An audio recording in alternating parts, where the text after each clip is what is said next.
Hi అండి. ఈరోజు మేము రాంగో ఐలాండ్‌కి వన్ డే వెకేషన్‌కి వెళ్తున్నాము. మా ఇంటి నుంచి అయితే స్టార్ట్ అయ్యాము. మార్నింగ్ 8 అవుతుంది టైం ఇక్కడ. ఫస్ట్ అయితే మేము సాల్టోమన్ అనే ప్లేస్‌కయితే వెళ్తున్నామండి. 11కి మాకు సాల్టోమన్ నుంచి ఫెర్రీ అయితే ఉంది. అక్కడి నుంచే ఐలాండ్స్‌కి ఫెర్రీస్ అవి స్టార్ట్ అయితాయన్నమాట. ఫస్ట్ అయితే మేము సిటీ సెంటర్‌కి బస్ తీసుకున్నాము.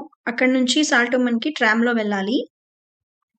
సాల్టోమన్ అనే ప్లేస్‌కి మా ప్లేస్ నుంచి అరౌండ్ 40 మినిట్స్ అయితే పడతదండి.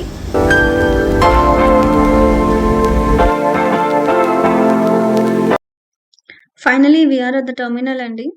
ఇదే మేము వెళ్ళాల్సిన ferry. Hello! Will go inside. And one thing ఏంటంటే ఇక్కడ స్వీడన్‌లో when you take pass for bus or tram అదే పాస్‌తో you can travel in ferry as well అన్నమాట. But it should be within a particular zone అన్నట్టు. ఎక్స్‌ట్రా‌గా you don't have to pay anything. Finally we are into the ferry. View కోసం upper deck అయితే వెళ్తున్నాను. Super అనిపిస్తుంది. కాకపోతే చలి మాత్రం అదిరిపోతుందండి బాబు.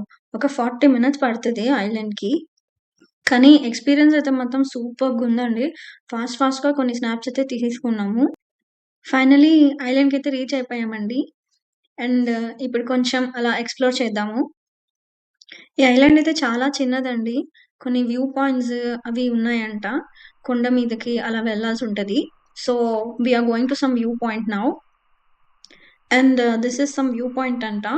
As I said you before ఇది కొంచెం కొండ మీద అలా ఉంది. సో, కొన్ని స్నాప్స్ అవి తీసుకొని అలా తిరిగేసరికి 1 అయిపోయిందండి.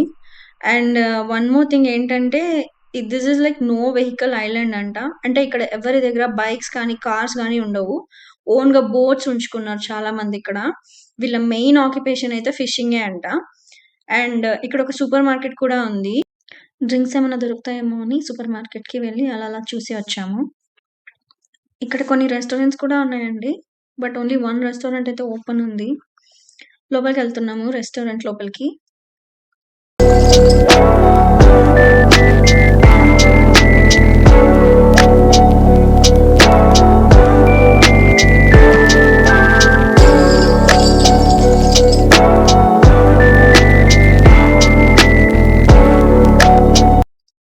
చూడ్డానికైతే చాలా బావుంది రెస్టారెంట్. మేమైతే fried fish and French fries order చేసుకున్నామండి. ఫుడ్ అయితే చాలా బావుంది. ఎవరైనా ఈ ఐలాండ్‌ని విజిట్ చేసినట్టయితే ఫిష్ అయితే కంపల్సరీగా టేస్ట్ చేయండి. ఎందుకంటే ఇక్కడ ఫ్రెష్ ఫిష్ వండుతారు కాబట్టి. టేస్ట్ అయితే చాలా బావుంది. మా లంచ్ కంప్లీట్ అయ్యేసరికి ఆల్మోస్ట్ 2 అయిపోయిందండి. అలా కాసేపు ఎక్స్‌ప్లోర్ చేసి రిటర్న్ ఫెర్రీ కోసం టెర్మినల్ దగ్గరకైతే వెళ్తున్నాము. 2:30కి we need to catch our return ferry అన్నమాట. ఎందుకంటే మాకిక్కడ 3:30కే చీకటి పడిపోతుంది. కాకపోతే ఐలాండ్ నుంచి ఎవ్రీ 40 మినిట్స్‌కి ఒక ఫెర్రీ అయితే ఉంటుంది. అండ్ అలా తిరిగి వచ్చేసరికి ఆల్మోస్ట్ 2:20 అయిపోయిందండి. And that's our ferry. ఇదండి మా one day Rango island trip. ఎలా ఉంది లొకేషన్? కామెంట్స్‌లో చెప్పండి. అండ్ వీడియో నచ్చితే లైక్ చేయండి. And subscribe my channel for more such content and see you in my next vlog. Thank you. By.